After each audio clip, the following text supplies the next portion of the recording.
September the 26th wasps.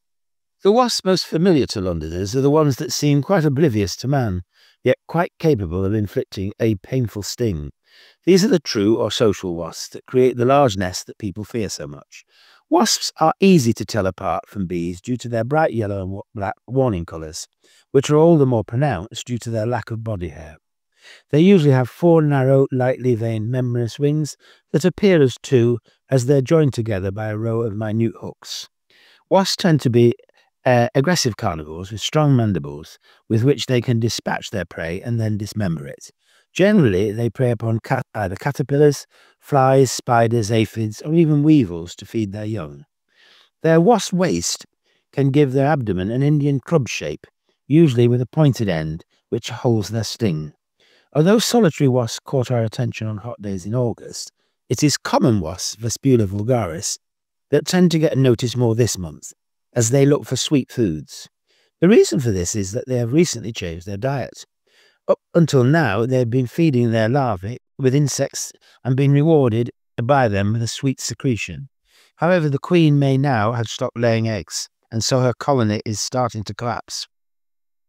Idle males and hungry workers deprived of their usual diet have had to start looking elsewhere. For just a few weeks they will be seen wandering aimlessly, perhaps over the surface of lawns or sleeping in ivy flowers before they succumb to the cold. The queen will abandon them all and be looking for a place to hibernate. Other than the common wasp, there are a number of similar-looking social wasps in the London area.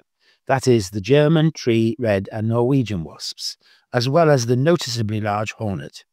The only way to tell these apart is to try and see any markings on their faces, especially any bars or dots.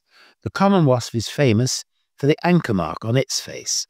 The red wasp, Vespula rufa, has a similar marking but is easily separated by its reddish upper abdomen. The German wasp, Vespula germanica, has no anchor, but 3 dots on its face instead, whereas the tree wasp, Dolichovespula sylvestris, has just got 1 dot. The Norwegian wasp has a face split into 2 by a vertical black bar. All these wasps are common enough, but Bushy Park, Mitcham Common and Hampstead Heath are all good places to look for them. If you are not able to see their faces, the nests they return to can be another helpful guide to their identity. Norwegian wasps build small nests, sometimes hanging from a branch in a hawthorn or a gooseberry bush. Tree wasps often prefer to nest in hollow trees, and red wasps tend to nest underground. The nests of both common and German wasps are often found in our homes, especially in lofts. The only other social wasp regularly seen is the one feared the most, the hornet, Vespo crabro. This is because it is so large and dangerous looking. In actual fact, it is docile by nature and rarely stings. Compared with the bright yellow and black of other wasps, it is more of a dull orange-brown. Whilst gnawing wood to mix with its saliva to create its nest, it has been known to completely ring bark small ash trees in Windsor Great Park. The reason why some people say that they are rare and others say they're common is their habit of returning to favourite nest sites year after year.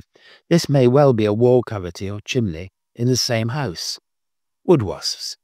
We usually first encounter a wood wasp, for example the horntail, Uroceras gigas, when it has recently emerged from a pile of cut wood.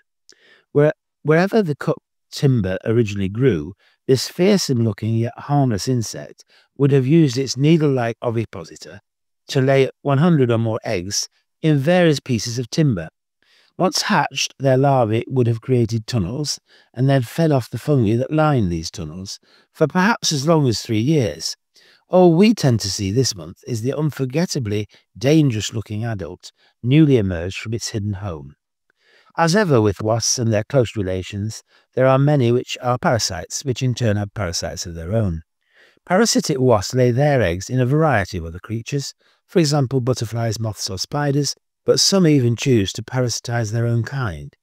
This group mostly have tails or ovipositors with which they can inject their eggs directly into the larvae of other wasps. The life cycle is not an attractive one.